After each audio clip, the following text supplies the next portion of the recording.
Joining me now is the newest addition to the UFC roster. He is a featherweight fighter who takes on Enrique Barzola this Saturday night at UFC 220 in Boston, Massachusetts. On short notice, it is Matt the Mangler Bessette back on the show. Matt, how's it going? It's excellent. You said it, man. You just gave me a nice intro, and my life is going swimmingly right now. Where does this rank as far as, is this up there as far as best moments in your entire life, or best moment, certainly best moment in your career, but where does this rank getting signed to the UFC? It's up there. It's way, way up there. Without even thinking, I've had some pretty amazing moments in my entire life, but this one just it was a feeling unlike I've ever had before. It was like total euphoria. It was like the time I beat Diego Nunez, that feeling of like total euphoria and happiness. I had that for about 3 days straight, and I'm starting to come down from it and focus on the game plan and whatnot now. It lasted a long time. How did this come together? And it's interesting because you're, of course, from Connecticut. You're from the New England area. This is taking place in Boston. How did this all come together? Yeah, you know what? I was teaching a private lesson, and I saw on Twitter that somebody had tagged me on Twitter and said that there's an opening there, and so I texted my manager, and my manager was just like, okay, I'll reach out to Sean right now, and I followed up and also emailed Sean Shelby, and I said Barzola can get these hands, and that's all I said, and he emailed me back like 2-3 minutes later. He said, seriously, don't mess with me. What's your weight? And he said, what's your exact weight? And I said, it's 162 pounds, but I'm eating to keep weight on right now. I could lose 5 pounds in a day or two just, doing what I normally do and just clean up my diet a tiny bit. And I assured him that I've made weight 30 out of 30 times, didn't even have to go up and need an hour or two to try, to try to make weight, and he messaged me back. All he said was, "All right, start cutting weight." And then a half hour later, I got the final news from my manager as I was driving home from teaching the private that it's going to happen. The contract's coming our way. And this, I think, is sort of proof to fighters that you can't just sit and wait. You can't expect the UFC to come to you. You need to go to them. You need to push them. You need to email them, constantly and follow up. And do you sort of look at that and, it worked for me? That's sort of what you need to do as a fighter. Yeah, it's all about, promoting yourself. And I walk out to fun music. I have fun entrances. I have fun clothes. I'm a fun guy on social media. I'm a fun guy in real life. I also let them see this. I put it out there for the world to see. I put it out there for UFC to see. And I'm always messaging Sean. Just after I win, I'm like, that makes 3 title fights in a row that I've won, and I finished all of them both. And I'll just follow up after each win, just so it's in his mind. And he's always respectful. He always responds. He's like, pretty much says the same thing, like, just be ready. Just be ready. You're doing great, man. You're looking really good lately. Just be ready. So it took 5 years, and I finally got that opportunity to fight, and there's no way I'm letting this pass me by. How much related is this due to the fact that you're in Connecticut, Boston is less than a 2-hour drive away, you're super close as far as you don't need to really travel, you don't need to go, say, fly across the world to Australia and then have troubles cutting weight because of the plane ride and things like that. It's super convenient. How much did that affect the fact that you reached out, and also the fact that Sean Shelby said yes to you? Do you think that's connected? It's huge. It's huge. It's the aligning of the stars. This could have happened several times before. It just didn't. It's more likely to happen with this last-minute call-up if you're pretty much local, because you're going to have more people showing up.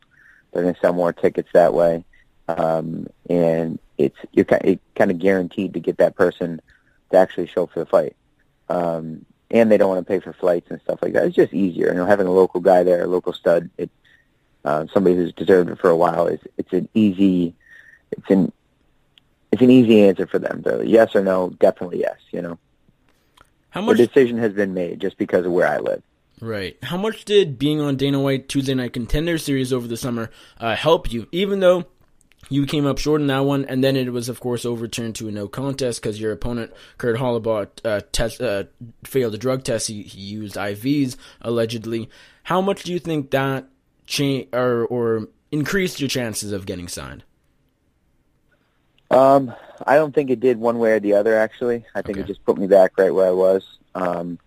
To have them see me in person is cool, and fight in front of them in person, but I don't think it decreased or increased. Okay. I think I just kind of stayed right where I was.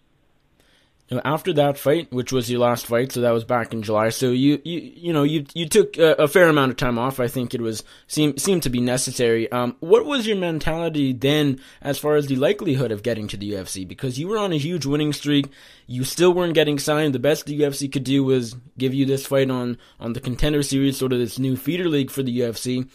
After that fight didn't go your way, did you kind of have the idea that maybe this was your last chance? Or did you know that eventually, no matter what you would do, the UFC call would eventually come? For sure. I thought that was it.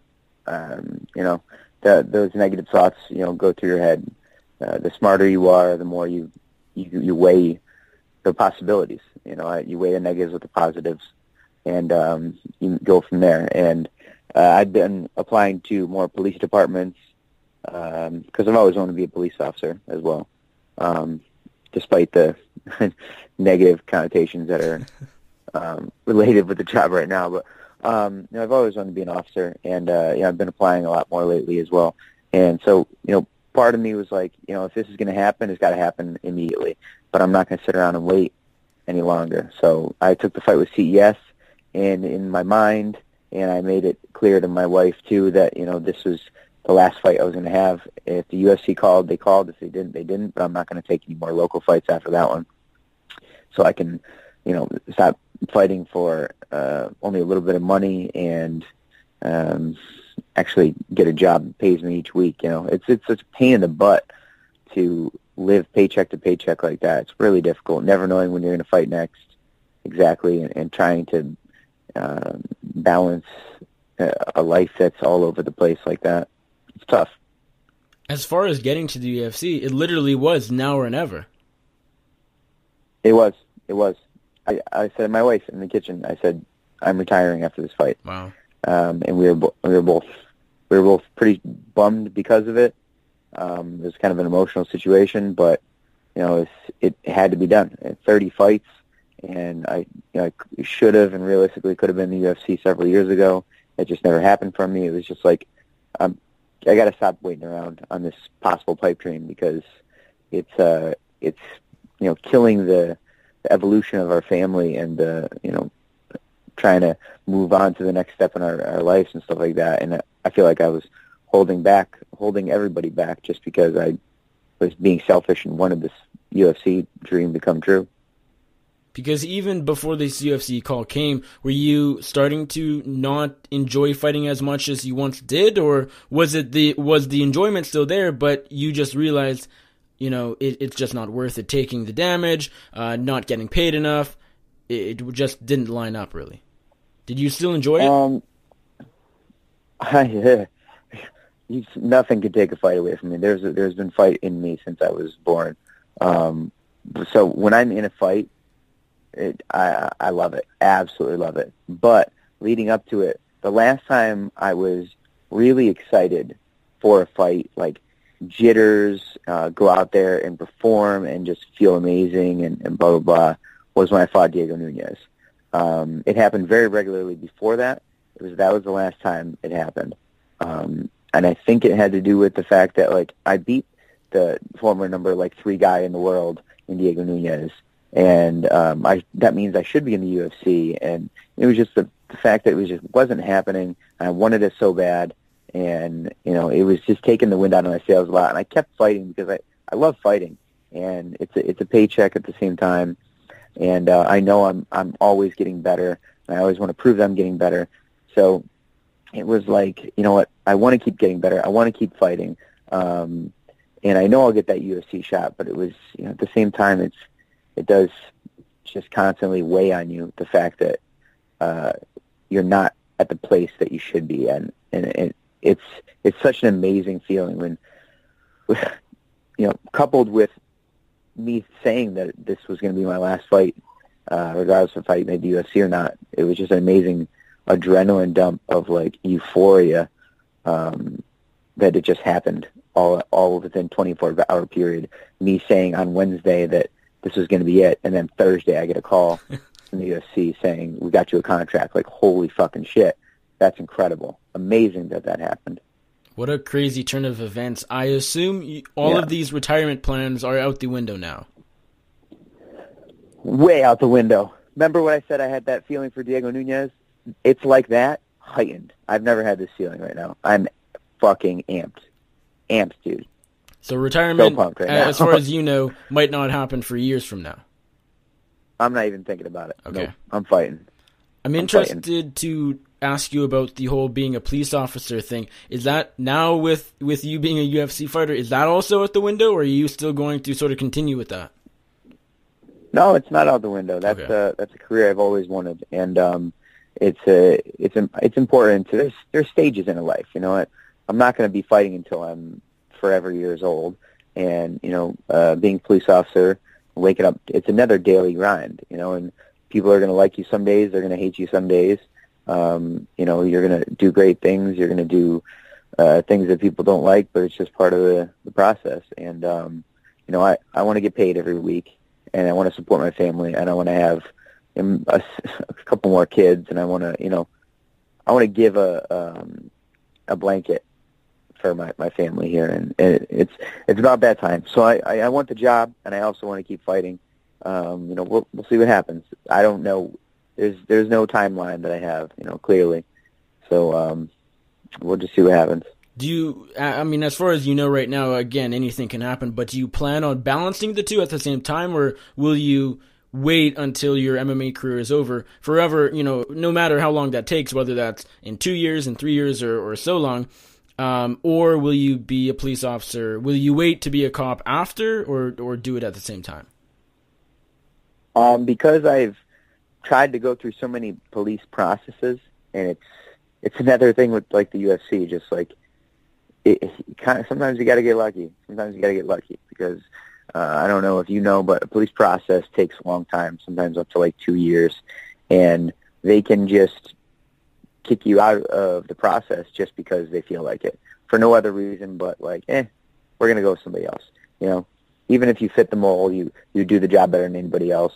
If they don't want you and they want another guy that you don't think is even nearly as close to being as qualified, they'll take that person.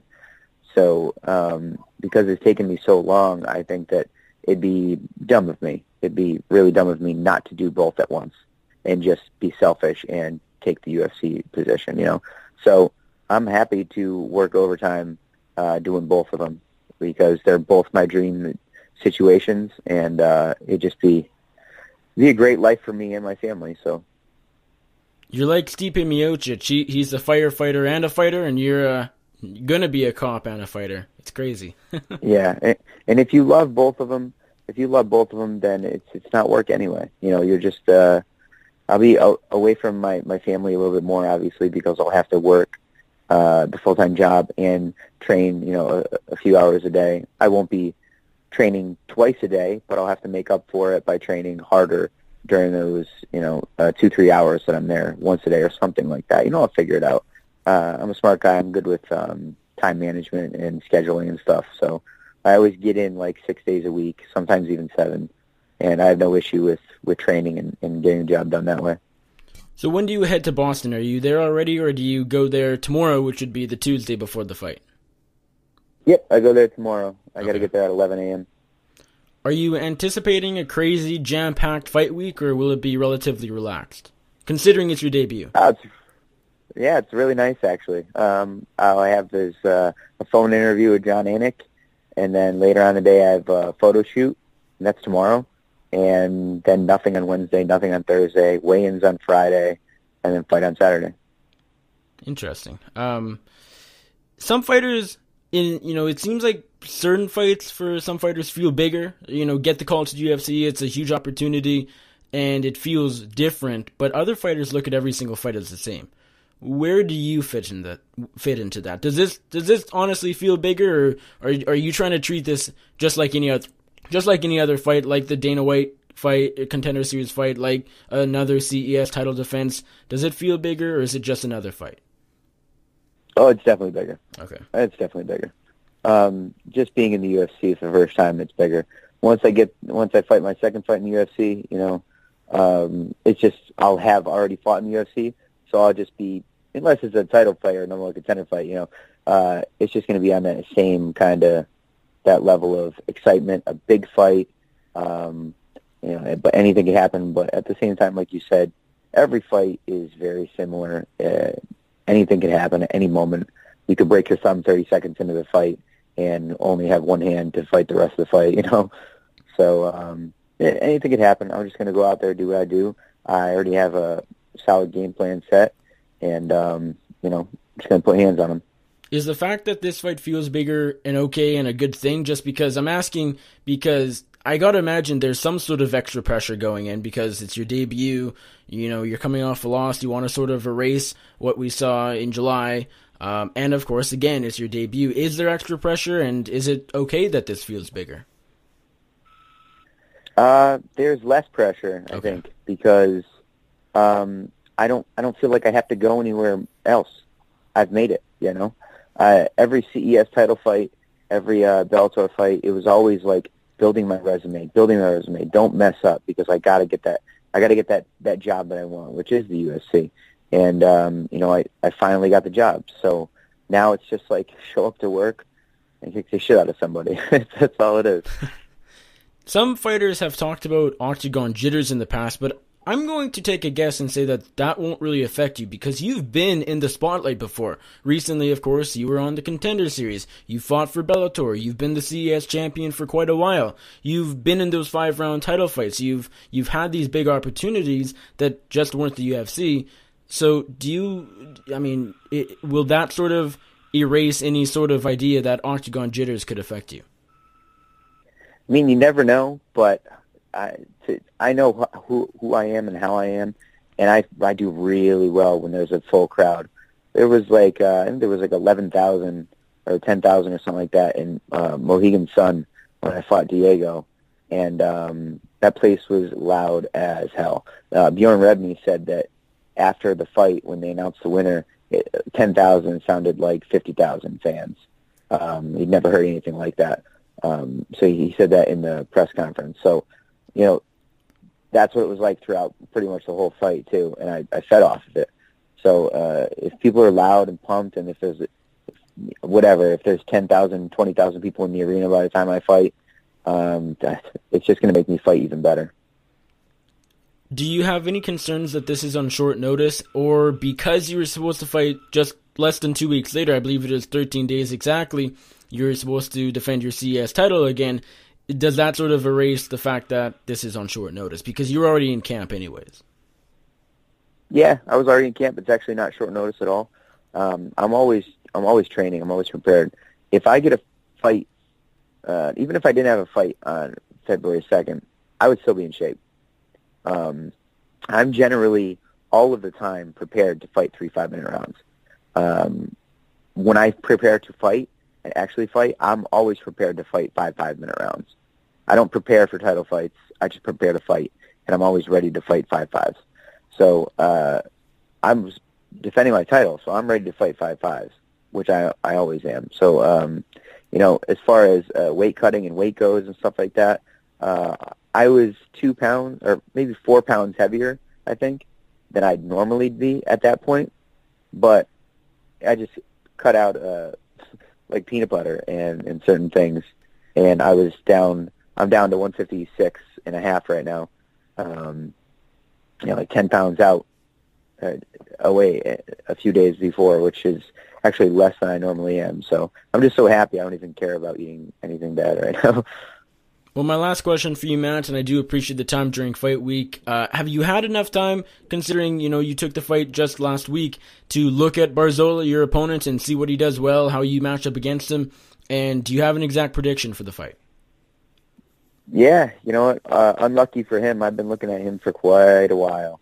And ironically, I've thought about, for probably a year and a half, maybe 2 years, I'm looking at him like, you know what, that'd be a great first fight in the UFC for me.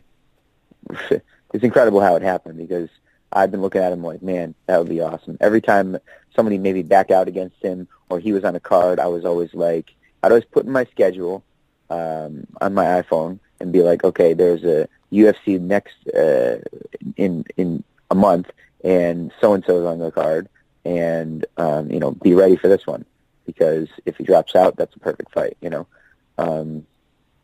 As far as game planning goes, I'm not going to give anything away, but I know what he can do. I know what I can do, and everything that I can do, I do better than him. So except maybe wrestling against the cage and just constantly wrestling, because he's a big wrestler guy. But my defensive wrestling is really good, and my offensive wrestling has gotten a whole lot better. So I think it's going to be a loss for him. And he's going to go back to the drawing board being like, damn, I just lost to a guy's first UFC fight. That sucks. Well, Matt, thank you very much for the time. I really do appreciate it. It's great catching up. All the best to you. Congratulations on getting signed to the UFC last week, and good luck to you this weekend, UFC 220 in Boston, Massachusetts. You're taking on Enrique Barzola. Before I let you go, remind my audience where they can find you on social media, and if there's anybody you would like to thank or give a shout out to, the floor is yours. Yeah, thank you. I want to thank you first, man. I appreciate it. Anytime I get a phone interview, Skype interview, any kind of interview in person, it's good for us. It's good for you guys. It's good for us. So it's a team effort. So I appreciate that. I also want to thank my fans, my friends, my family for being on board with me. Like, dude, we fucking made it. We made it. We finally made it. It's been years and years that everybody's been just waiting. This is an amazing feeling. I got hundreds and hundreds of text messages, calls. My phone was going nuts for a few days, and people just like, oh my God, I'm so happy, I can't sleep. And just think about how if you were in that spot, if there's hundreds of people that can't sleep because of how excited they are for you. It's just an amazing feeling to be appreciated and respected like that. So to anybody that wants to hop on board with Mangler Nation, follow me on Facebook, Matt Bessette, or Matt the Mangler Bessette, 2 separate pages, my regular page and my fan page, and at ManglerBJJ on Instagram and Twitter.